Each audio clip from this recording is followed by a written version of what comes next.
Hello friends, welcome to Nam Neram.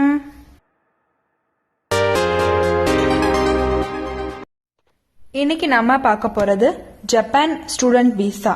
அதாவது இந்தியால இருந்து நீங்க ஜப்பான் போய் படிக்கிறதுக்கு ஸ்டூடெண்ட் விசா எப்படி அப்ளை பண்றது, ஸ்டூடெண்ட் விசா அப்ளை பண்றதுக்கு என்னென்ன டாக்குமெண்ட்ஸ்லாம் தேவை, விசா எங்க எப்படி அப்ளை பண்றது அப்படின்றத பத்தி இந்த வீடியோல நம்ம டீட்டெயிலா பார்க்கலாம். நீங்க நம்ம சேனலை ஃபர்ஸ்ட் டைம் பாக்குறீங்க அப்படின்னா சப்ஸ்கிரைப் பண்ணிட்டு எனக்கு சப்போர்ட் பண்ணுங்க. ஸோ வேர்ல்ட் லீடிங் எக்கானமிஸ்ல ஜப்பானை வந்து லேண்ட் ஆஃப் ரைசிங் சன் அப்படின்னு சொல்லுவாங்க. ஏன் அப்படின்னா ஜப்பான் வந்து நிறைய கான்ட்ரிபியூட் பண்றாங்க. அவங்களோட டே டு டே டெக்னாலஜிஸ்ல நம்ம யூஸ் பண்றதுல டே டு டே டெக்னாலஜிஸ்ல ஜப்பான் இருக்கு. அது மட்டும் இல்லாம அவங்க வந்து நிறைய நியூ இனோவேஷனை டே பை டே கிரியேட் பண்ணிட்டே வராங்க. ஸோ டெக்னாலஜி மட்டும் கிடையாது, மற்ற எல்லா செக்டார்ஸ்லயுமே ஜப்பான் வந்து ஒரு நல்ல பிளேஸ்ல இருக்கு அப்படின்றது எல்லாருக்குமே தெரியும். அவங்களோட கண்ட்ரில வந்து யூனிக் எஜுகேஷன் சிஸ்டமை அவங்க டிசைன் பண்ணியிருக்காங்க. ஸோ அதனால தான் வேர்ல்ட்லயே ரொம்ப பெஸ்டான எஜுகேஷன் சிஸ்டம் இருக்க கண்ட்ரில ஜப்பானுமே ஒன்று அப்படின்னு சொல்றாங்க. One of the top study டெஸ்டினேஷன்ல ஜப்பான் இருக்கு. ஸ்டடியிங் இன் ஜப்பான் அப்படின்னு சொல்றது வந்து லைஃப் சேஞ்சிங் எக்ஸ்பீரியன்ஸ் அப்படின்னு நிறைய பேர் வந்து நம்புறாங்க. இந்த மாதிரியான ஒரு கண்ட்ரில நீங்க போய் படிக்கணும், அதாவது இந்தியால இருந்து ஜப்பான்ல போய் படிக்கணும் அப்படின்னா, ஹையர் ஸ்டடீஸ் போய் பர்சியூ பண்ணணும் அப்படின்னா கண்டிப்பா நீங்க வந்து ஸ்டூடெண்ட் விசா வாங்கியிருக்கணும். ஸ்டூடெண்ட் விசா இருந்தா மட்டும்தான் நீங்க வந்து ஜப்பான்ல போய் படிக்க முடியும். அதை பத்தி நம்ம டீட்டெயிலா படிக்கலாம். ஸ்டூடெண்ட் விசா அப்படின்றது வந்து லாங் டேர்ம் இன்டர்நேஷனல் ஸ்டூடெண்ட்ஸுக்கு கண்டிப்பா தேவை. நீங்க வந்து ஜப்பான்ல ஹையர் எஜுகேஷன் படிக்கணும் அப்படின்னு நினைக்கிறீங்க அப்படின்னா கண்டிப்பா ஸ்டூடெண்ட் விசா அப்ளை பண்ணணும். இந்த அட்மிஷனுக்கான ப்ராசஸ் வந்து என்ன அப்படின்னா, ஜாப்பனீஸ் பப்ளிக் அண்ட் பிரைவேட் யூனிவர்சிட்டிஸ்ல அட்மிஷன் அப்ளை பண்ணலாம்.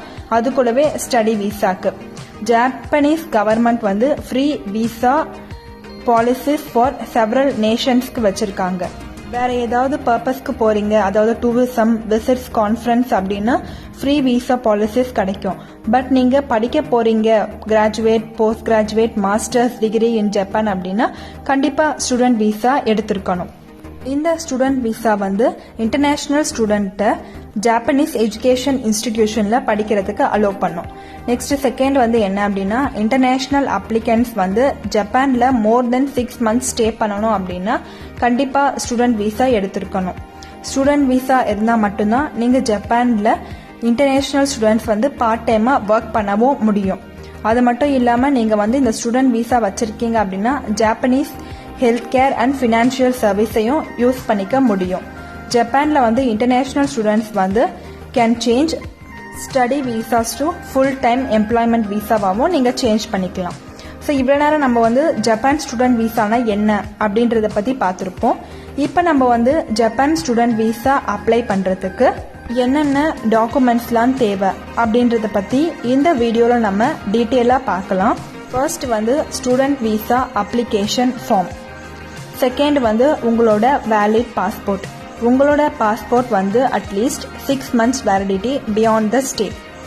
தேர்ட் வந்து photo copies of passport. Next fourth வந்து பாஸ்போர்ட் சைஸ் போட்டோ. போட்டோவோட டைமென்ஷன் வந்து 4 cm into 3 cm. போட்டோவை நீங்க அட்லீஸ்ட் லாஸ்ட் 3 monthsக்குள்ள எடுத்திருக்கணும். Plain background without any patterns or shades, இந்த மாதிரி டைமென்ஷன்ஸ் எல்லாமே இருக்கணும். நெக்ஸ்ட் ஃபிஃப்த் வந்து certificate of eligibility. Next sixth வந்து letter of admission in Japanese educational institution stating the duration and details of the course. Next seventh வந்து என்ன அப்படின்னா, previous academic or professional qualification as applicable, diploma இல்லைன்னா transcript. Next eighth வந்து proof you can meet the financial requirements, அதாவது நீங்க ஜப்பான்ல stay பண்ணியிருக்க duration வரைக்கும் உங்களோட தேவைகளை பார்த்துக்க முடியும் அப்படின்னு காட்டுறதுக்கு பேங்க் ஸ்டேட்மெண்ட். நெக்ஸ்ட் வந்து financial requirements for the Japan student visa are about 2 million yen. Indian கரன்சில 13,27,240 ஃபார் 1 year. ஸோ இதை வந்து நீங்க ஃபினான்ஷியல் ரெக்வயர்மெண்ட்ஸை கண்டிப்பாக காட்டணும். பேங்க் ஆர் இன்கம் ஸ்டேட்மெண்ட், அது கூடவே proof of a scholarship. Next proof of you receive financial aid. Next வந்து letter of sponsorship. தேவைப்பட்டா எந்த டாக்குமெண்ட்ஸையும் அவங்க கேட்கலாம். Letter of invitation and letter of guarantee issued from your educational institution. Next வந்து motivational letter or cover letter. So எதுக்காக நீங்கள் வந்து ஜப்பான்ல போய் படிக்கணும் அப்படின்ற ரீசன் மென்ஷன் பண்ணியிருக்க மாதிரி ஒரு லெட்டர் அவங்க கேட்பாங்க. இவ்வளோ நேரம் நம்ம வந்து ஜப்பான் ஸ்டூடெண்ட் விசா அப்ளை பண்ணுறதுக்கு என்னெல்லாம் டாக்குமெண்ட்ஸ் தேவை அப்படின்றத பார்த்தோம். இப்போ நம்ம பார்க்க போகிறது வந்து how to get a Japan visa for Indians. இந்த ஜப்பான் ஸ்டூடெண்ட் விசா அப்ளிகேஷன் ப்ராசஸை 2 மேஜர் பார்ட்ஸாக டிவைட் பண்ணியிருக்காங்க. ஃபர்ஸ்ட் வந்து என்ன அப்படின்னா obtaining the certificate of eligibility. Next வந்து submitting the student visa application form. இந்த 2 மேஜர் குரூப்பை தான் நம்ம இப்போ பார்க்க போகிறோம். இப்போ நம்ம ஃபர்ஸ்ட் பார்க்க போகிறது வந்து obtaining the certificate of eligibility. வேறு நாட்டில் இருந்து ஜப்பானுக்கு போகணும்னு ஆசைப்படுறவங்க, அதாவது ஃபார் எக்ஸாம்பிள் இந்தியாவிலேருந்து நீங்கள் ஜப்பானுக்குள்ளே என்டர் ஆக போகிறீங்க ஷார்ட் பீரியட் ஆஃப் ஸ்டேக்கு அப்படின்னா கண்டிப்பாக நீங்கள் வந்து certificate of eligibility from immigration service in Japan கிட்ட இருந்து கண்டிப்பாக வாங்கியிருக்கணும். இது வந்து ரொம்ப மோஸ்ட் எசென்ஷியல் டாக்குமெண்ட் அப்படின்னு சொல்கிறாங்க. நீங்கள் வந்து எதுக்காவது அப்ளை பண்ண போகிறீங்க, அதாவது for example Japan student visa apply பண்ணணும் அப்படின்னாலே கண்டிப்பாக இந்த சர்டிஃபிகேட் ஆஃப் எலிஜிபிலிட்டி ரொம்ப இம்பார்ட்டன்ட் அப்படின்னு சொல்கிறாங்க.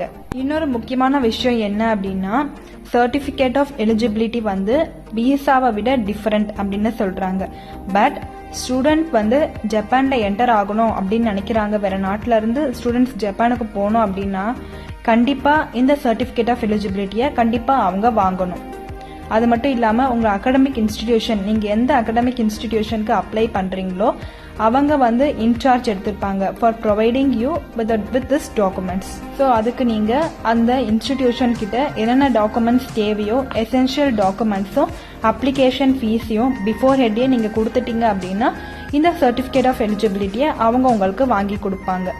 ஸோ இந்த சர்டிஃபிகேட் ஆஃப் எலிஜிபிலிட்டி இஷ்யூ பண்ணுறதுக்கு நீங்கள் ஒரு சில set of documents and process ஃபீஸை கொடுக்கணும். அது வந்து ஜப்பான் ஸ்டூடெண்ட் விசாவுக்கு கண்டிப்பாக தேவை.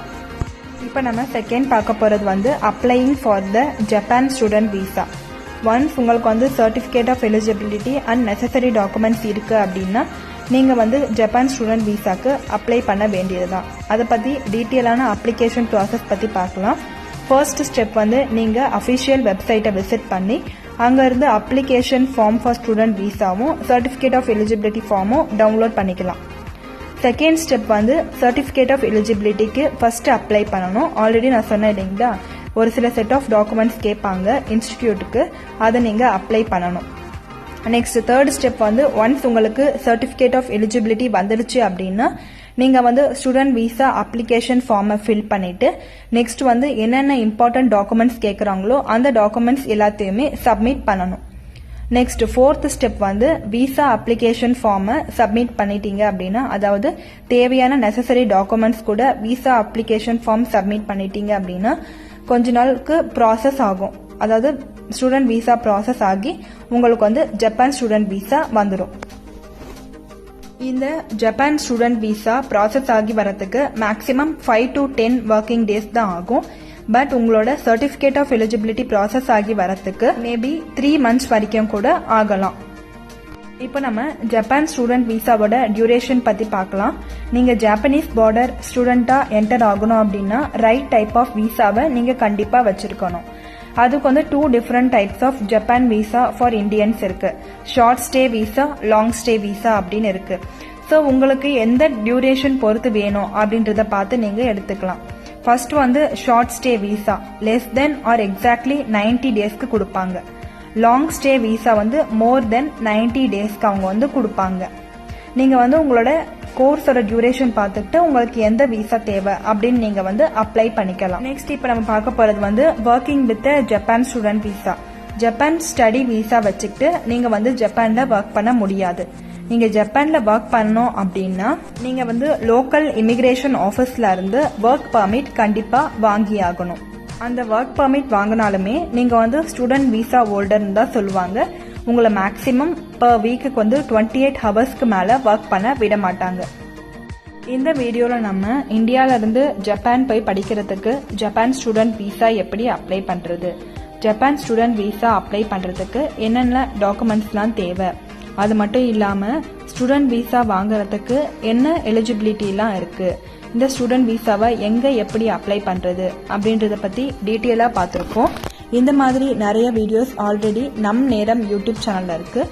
அதாவது வேறு நாட்டுக்கு போய் சுற்றி பார்க்குறதுக்கு டூரிஸ்ட் விசா, அங்கே போய் படிக்கிறதுக்கு ஒர்க் பண்ணுறதுக்கு ஸ்டூடெண்ட் விசா, ஒர்க் விசாலாம் எப்படி அப்ளை பண்ணுறது அப்படின்றத பற்றி டீட்டெயிலான வீடியோஸ் நம் நேரம் யூடியூப் சேனலில் இருக்குது. பார்க்காதவங்க போய் செக் பண்ணி பாருங்கள். இந்த வீடியோ உங்களுக்கு பிடிச்சிருந்தா லைக் பண்ணுங்கள். இந்த வீடியோவை உங்கள் ஃப்ரெண்ட்ஸ் அண்ட் ஃபேமிலிஸ்க்கு ஷேர் பண்ணி அவங்கள நம்ம சேனலை சப்ஸ்கிரைப் பண்ண சொல்லுங்கள். ஏதாவது குவரிஸ் இருந்தால் வீடியோவை ஃபுல்லாக ஸ்கிப் பண்ணாமல் பார்த்துட்டு குவரிஸ் இருந்தால் கீழே கமெண்ட் பண்ணுங்கள், ரிப்ளை பண்ணுறேன். Thanks for the watch.